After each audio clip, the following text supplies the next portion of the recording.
Hello my dear friend, welcome back to my channel. This is Junie's Plan With Me.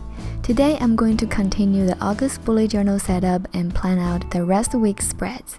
If you haven't watched my monthly Plan With Me video, I'll leave the link in the description down below. All the spreads in this video are available for you to download in my Patreon as well as more bonus contents. Now let's get started. On this weekly spread, what I'm going to do a preparation with is Girl with a Pearl Earring. You may already know her from the movie starring Scarlett Johansson. She looks gorgeous and acted so well. The original masterpiece is an oil painting by Dutch Golden Age painter Johannes Vermeer. Although now a highly regarded artist, Vermeer was not well known outside of his native city of Delft during his lifetime or in the decades after. He started to gain distinguished reputation after the historians reassessed his work in the 19th century. Even so, Girl with a Pearl Earring became one of Vermeer's most famous pieces only around the turn of the 21st century. With the 1995 blockbuster exhibition at the National Gallery of Art in Washington, D.C., and the publication of the best-selling novel Girl with a Pearl Earring by Tracy Chevalier in 1999. The book fashioned the painting subjects into a housemaid named Grayet, who works in Vermeer's house and becomes his paint mixer. It was adapted into the movie I mentioned earlier and got Oscar nominated in 2003. Johannes Vermeer was the master of light. It is shown in the softness of the girl's face and the glimmers of the light on her moist lips, and of course the shining pearl. Speaking of the pearl, in 2014, Dutch astrophysics Vincent Egg raised doubts about the material of the earring and argued that it looks more like polished tin than pearl, on the grounds of the specular reflection, the pearl shape, and the large size of the earring. But anyway, in the movie, this earring got a romantic ending even though the whole story was sad. Now let's work on the weekly layout.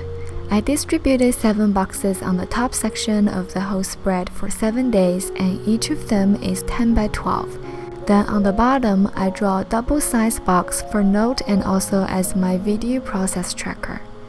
As for the font, I continue the loose cursive style like previous pages, and after writing down the week 33, I'm going to use this month stamp to make a small calendar. This is one of the supplies people ask me the most often. I'll leave the link to it in the description along with other supplies. Then for the leftover space, I decided to draw some round corner boxes as background. Now the whole page looks more cohesive. For the next weekly spread, instead of drawing a painting, I choose to draw Mexican artist Frida Kahlo herself. She did a lot of self-portraits, so you can still consider it as painting preparation. Frida has been described as a surrealist or magical realist because her paintings often have strong autobiographical elements and mix realism with fantasy. When someone spends their entire life in pen, art becomes like a gateway. For Frida, it is simply like having visual diary, a vivid, painful depiction of the things she endured. Frida's paintings often feature root imagery, with roots growing out of her body to tie her to the ground. This reflects in a positive sense the theme of personal growth, in a negative sense of being trapped in a particular place, time, and situation, and in an ambiguous sense of how memories of the past influence the present for either good or bad. As she suffered for the rest of her life from the bus accident in her youth, Frida spent much of her life in hospital and undergoing surgery.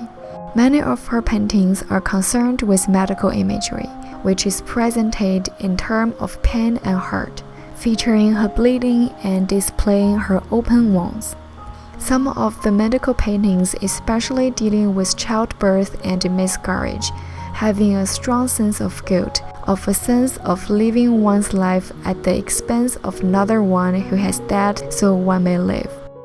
This also traces back to her experience after the car accident that won't be able to carry a life in the rest of her life, no matter how many times she tried. Although Frida featured herself in events from her life in her paintings, they were often ambiguous in meaning. She did not use them only to show her subjective experience, but to raise questions about Mexican society and the construction of identifying within it, particular gender, race, and social class. After finishing the symbolic flowers on her head, let's work on the weekly layout. It's pretty much the same from the previous page except the week 34 and the dates. For the last week, I want to challenge myself more, so I choose the most famous painting ever. Even if you can't tell the names of all the previous ones in the entire setup, I'm sure you can blur out the name of this one immediately. The Mona Lisa is a half-length portrait painting by the Italian artist Leonardo da Vinci. It is considered an archetypal masterpiece of the Italian Renaissance, and has been described as the best known, the most visited, the most written about, the most sung about, the most parodied work of art in the world. Besides itself being an amazing work, another thing happened in 1911 made it an acknowledgeable masterpiece. It was stolen in the summer of 1911 and captured the attention of the general public. Newspapers spread the story of the crime worldwide. When the painting finally returned to Louvre 2 years later, practically the whole world was cheering. Then, in 1962, it created Guinness World Record for the highest known insurance valuation in history at $100 million, which equals 750 millions in 2020. The first thing I heard that is so special about the painting was Mona Lisa's smile. Research in 2003 by Professor Margaret Levington of Harvard University said that Mona Lisa's smile disappears when observed with direct vision, known as full view, so you can see it when you focus on her eyes and other parts of the face. Because of the way the human eyes process vision information, it is less suited to pick up the shadow directly. However, peripheral vision can pick up the shadow very well. Then for the weekly layout, there is one extra day from the next week, so I have a box plus the note. Usually I will do a monthly summary page, but I haven't decided what to draw yet, so I'll post it later this month in my Instagram. Besides that, I'll also upload my design onto Etsy and Redbubble, where you can find prints and products with my drawings. I'll leave the link in the description for you to check out.